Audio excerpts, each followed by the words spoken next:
What's up, family? Jared the Bossman here. You're tuned into the Bossman Show on AM 1010, AM 1430, 1055 The King.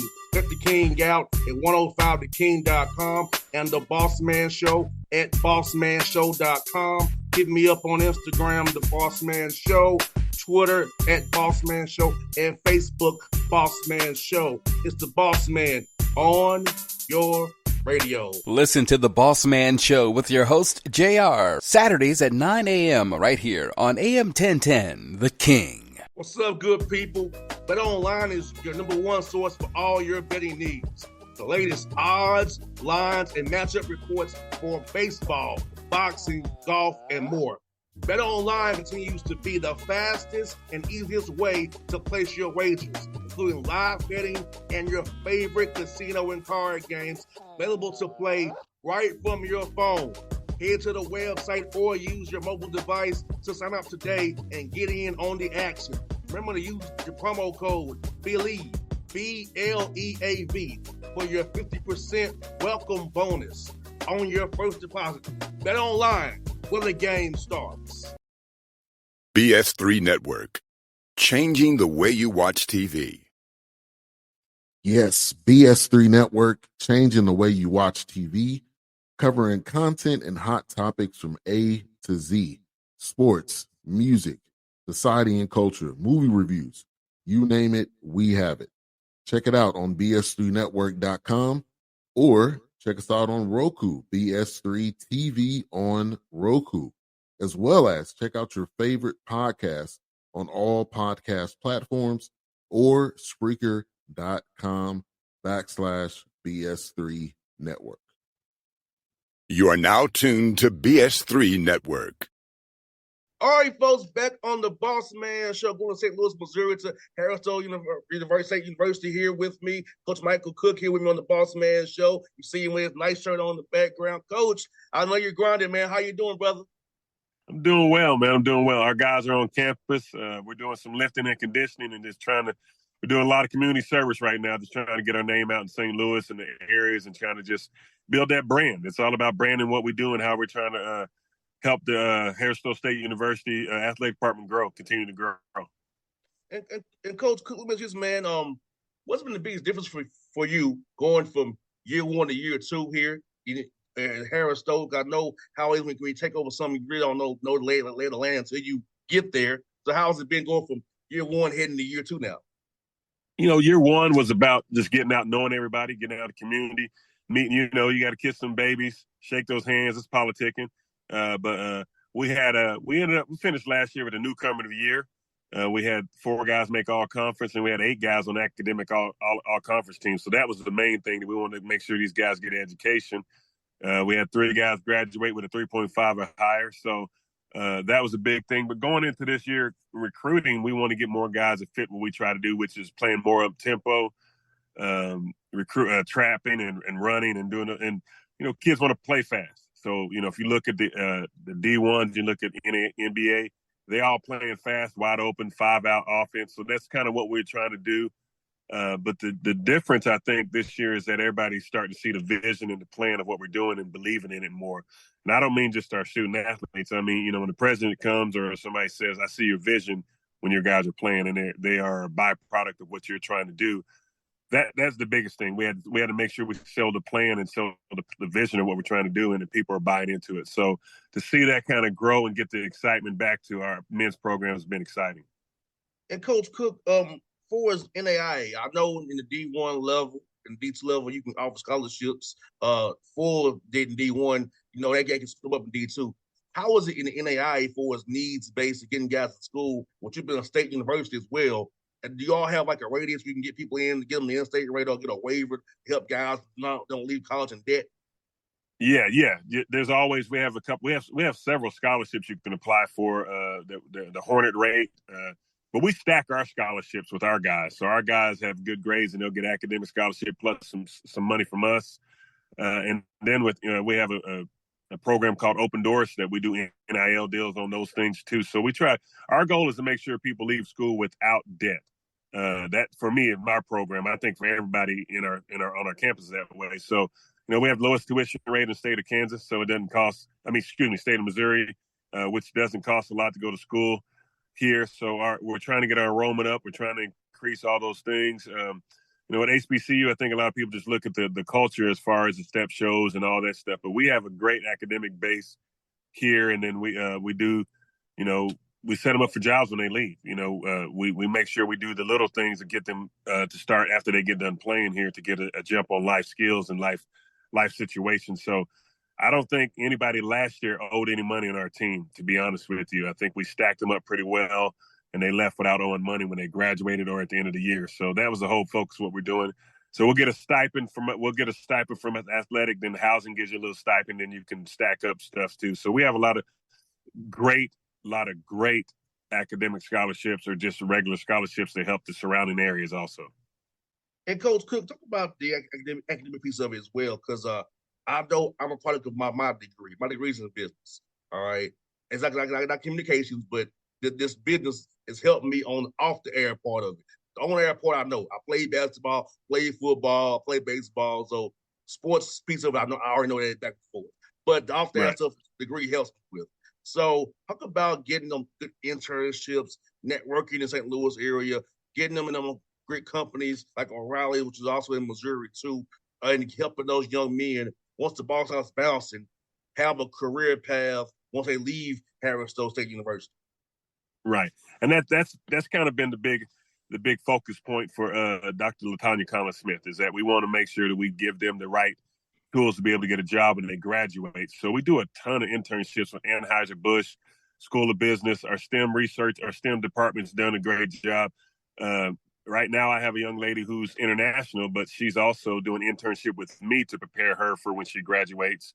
And then I have another student, I call her our student liaison. She's wanting to go into sports administration, so she works with us exclusively while she's doing her master's program to learn how to do those things when she graduates, to be able to kind of put that on her resume and get a jump on the start on what she wants to do. So we sit down with a lot of our students and talk about, not just student athletes, a lot of our students talk about what they want when they graduate, and we'll try to find them an internship or put them in touch with somebody that can give them a job that can kind of get them a start on what they want to do in life. And that's the first time I've seen that in a long time in schools. HBCUs, and I only speak for Harris-Stowe, but I know when I was at the PWI, the majority, they didn't do those type of things to help people get a start on the internship. But I know here, everybody that I talk to, that's all we're trying to do. Dr. Baker, who's our VP of Student Affairs, he's helped so many people get jobs and get their masters and get their doctorates to go ahead and get a jump on what they want to do. That it's amazed me how they say he's their mentor. I mean, every time I talk to someone, they say he's my mentor. And we're out in the community. We're trying to meet people. We're doing a ton of community service, trying to get those internships set up to be able to help people get a start on life. And Coach Cook, I think you're doing something great. I think that's one of the HBCU downfalls. We don't do enough for the community service and outreach. A lot of it's word of mouth. Now, I've said this to many HBCU coaches I'll talk to offline. Like, you have to get out of the community and touch people. Right, I didn't grow this show the way I did if I have to go touch people. There you go. Yeah. Because I wasn't known until I started touching people. And then saying, oh, it's what he's doing. He's trying to help. Yes. So you have to get out there and sell yourself, and but sell it the right way, not coming off overbearing, but just say, here's what we're doing. We're here to assist, we're here to help, and get your name out there. And then they'll resonate and they'll stick. Mm-hmm. And I think a lot of people, I'm also assistant athletic director, and I'm over community partnerships and fan engagement. So for me, that's my job. I'm always, for the beginning of the school year, we had our sports go to different elementaries and welcome little kids back to school. We do a suicide walk. I know we're going to do a school back to school bash next week. Our team is. We also do cancer walks. We're also meeting next week to have a high school pep rally where they come on campus and they'll talk to the teachers, and we'll have booths. And so we're basically just reaching out to these people and trying to get them to understand that we have to do that. We're here for you, basically. So we keep a chart on things and make sure that these guys know that we have to get back. We don't want our kids come from different areas of the world and not giving back to the St. Louis community. We want them to understand that we thank you for embracing us, but we also want to give back and let you know we're here to help you also. I'm blessed to have 21 guys in my program that love that. We've had a young man from Louisiana, And, you never know how they're going to react when you say, let's do this community service. First thing he says, coach, back in Louisiana, I don't get to go out much. So I need to go out and see all these people and get to know people because I want them to come to our games. So we have high school bands come to our game and kind of play and play for our cheerleaders and not just play for their high school, but also that's a way to bridge a gap. And then we do also a thing called Coaches Caravan, where all the coaches go to surrounding high schools and talk about the scholarships that we have available, and also what we're looking for in young players if you want to try to come play at Harris Stowe. So, and we partner up with our TRIO program to do that, where we're going to go and talk to the guidance counselors and talk to them at their schools about how they can get to Harris Stowe and what it takes to get there. I think if they know what we're looking for and what we're offering and what requirements are to get in school, it makes it easier, because some kids are just sometimes too shy or hesitant to ask what it takes because nobody's graduated from their college, so they just assume they can't do it. So our job is to show them that they can do those things, and they are capable of doing the things they want to do. We're just going to give you the pathway to walk down that journey, and we're going to walk with you. Yeah, and then like for me, I'm my grandmother's only grandson and grandchild to graduate from college. It's me. Yep. She has My brother 14 and I the only grandkids, ones. and I'm the only one. Yeah, my brother and I the only ones in our entire family to have degrees from college. We both have a master's. I hope to start working on my doctorate in a couple of years. I wanted to wait on that until I got the program going the way it was, but I think when your players see you doing a lot of that stuff, they're inspired to do that. They're not just going to sit still because you model the behavior you want. If you're out in the community, then the players and the students are going to see you.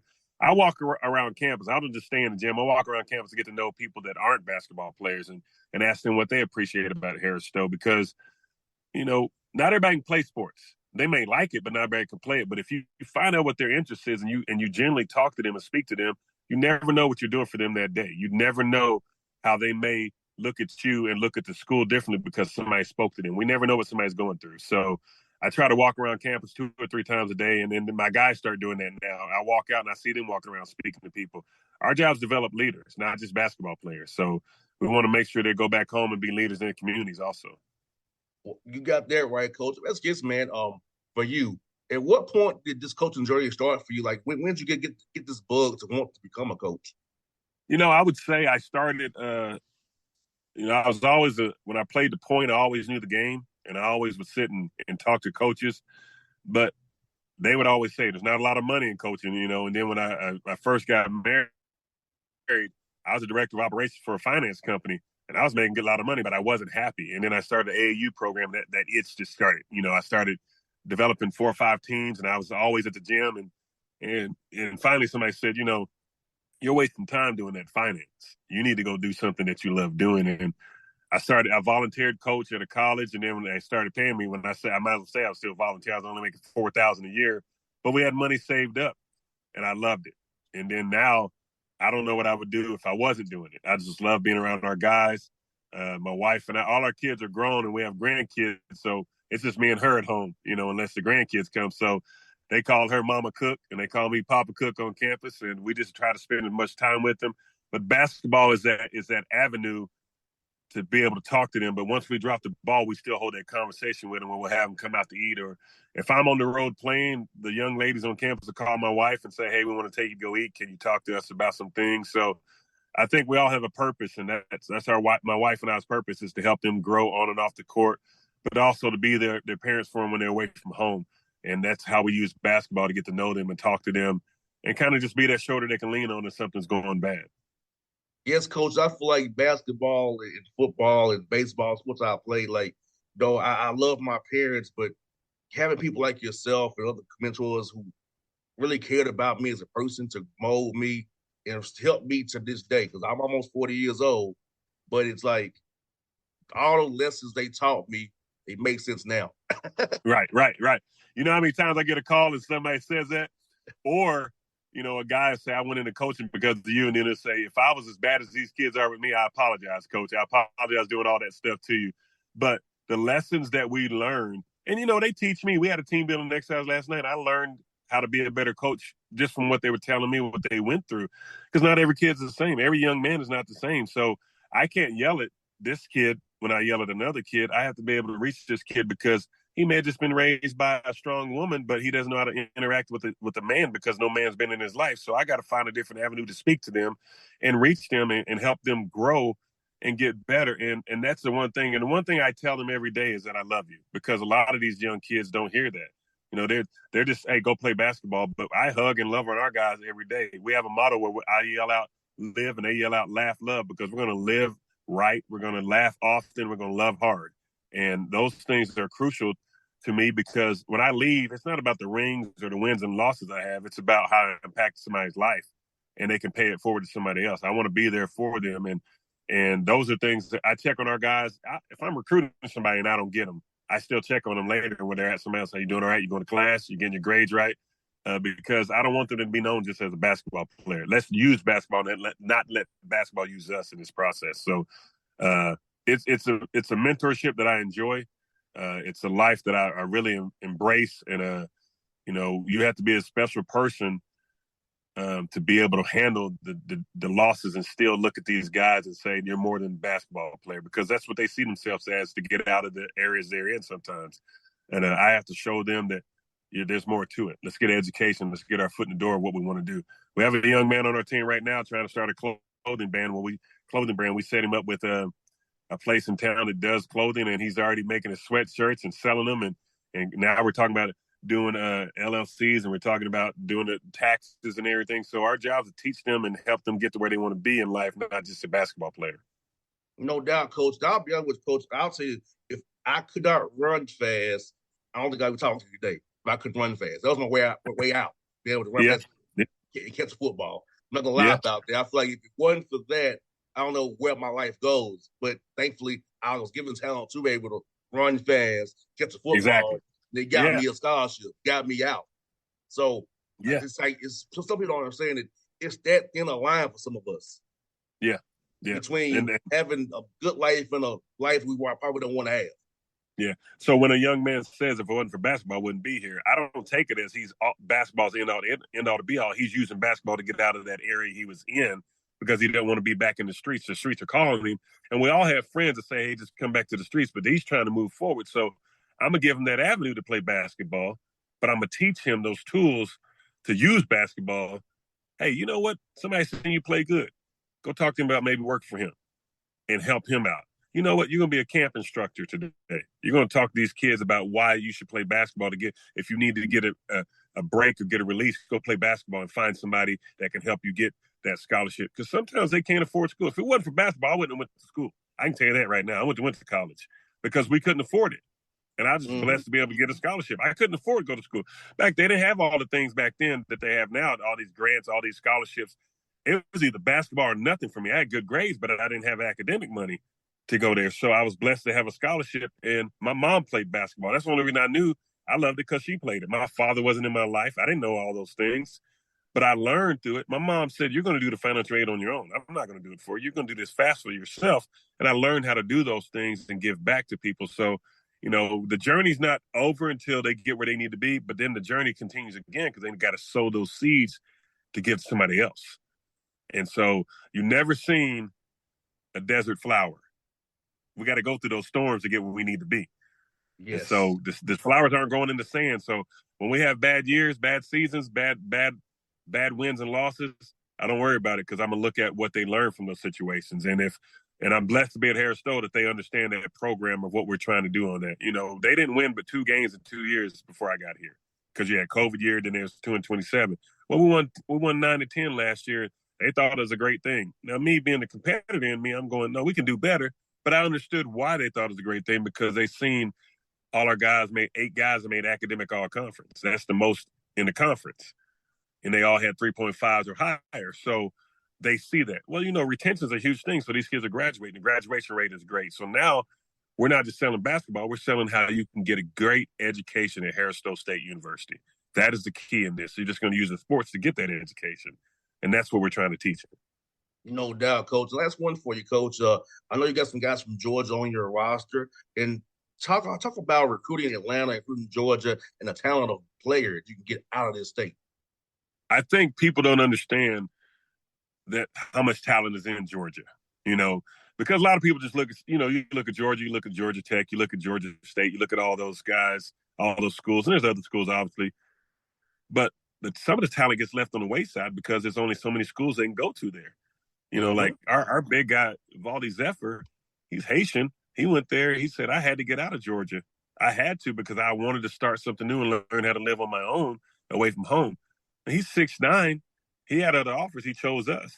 So what's that do? We treat him right and we do great things for him. Well, he's our recruiting piece. He goes back home and he says, you need to talk to Coach Cook. It helped me grow as a young man. It helped me get better. We try to go down to Georgia. Yeah, we're NAIA, so we're not going to go to the Peach Jams. We're not going to go to all those things. We'll go and we'll represent. We'll put our name out there. But we also know we're not going to get a 5-star guy because everybody wants to go D1. But we're going to get a guy that fits what we do.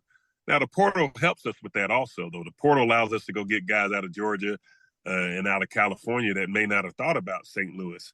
But Georgia is a hotbed of talent that people don't understand. You need to go down there.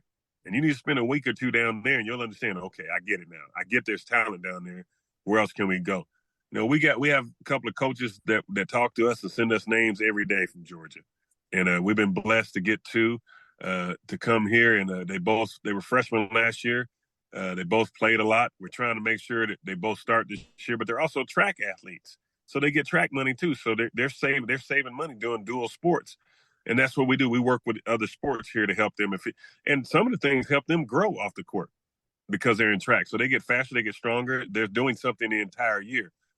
We plan to go back to Georgia in a couple of weeks, hopefully. And whenever they get to this JUCO starts having their jamborees, we can get down there and check out some players and see who's available for next year. We look for 24s, but we definitely want to stay in that area and find a hotbed. My daughter lives in South Carolina, so I drive through there to go see her all the time. So I'll stop and say, hey, I'm going to see you, but I got to stop and see some talent first and make sure we get some good guys.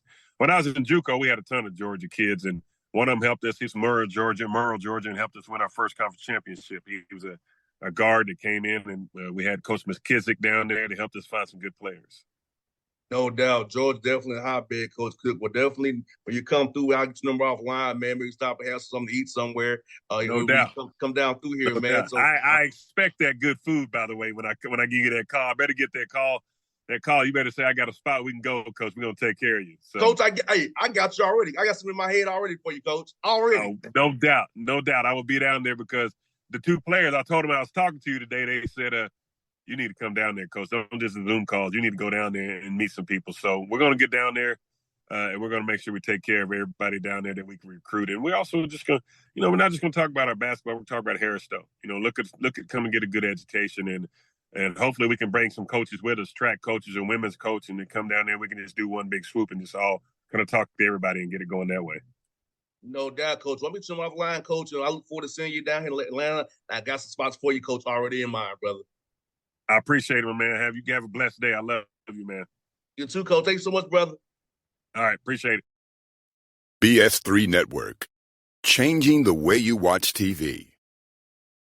Yes, BS3 Network, changing the way you watch TV, covering content and hot topics from A to Z. Sports, music, society and culture, movie reviews. You name it, we have it. Check it out on bs3network.com. Or check us out on Roku, BS3 TV on Roku, as well as check out your favorite podcast on all podcast platforms or Spreaker.com/BS3 Network. You are now tuned to BS3 Network. What's up, good people? Bet Online is your number one source for all your betting needs. The latest odds, lines, and matchup reports for baseball, boxing, golf, and more. Bet Online continues to be the fastest and easiest way to place your wagers, including live betting and your favorite casino and card games available to play right from your phone. Head to the website or use your mobile device to sign up today and get in on the action. Remember to use your promo code BELIEVE, BLEAV, for your 50% welcome bonus on your first deposit. Bet Online, where the game starts. What's up, family? Jared the Bossman here. You're tuned into the Bossman Show on AM 1010, AM 1430, 1055 The King. Check The King out at 105theking.com and the Bossman Show at bossmanshow.com. Hit me up on Instagram, The Bossman Show, Twitter at Bossman Show, and Facebook, Bossman Show. It's the Bossman on your Radio. Listen to the Bossman Show with your host, JR, Saturdays at 9 a.m. right here on AM 1010, The King.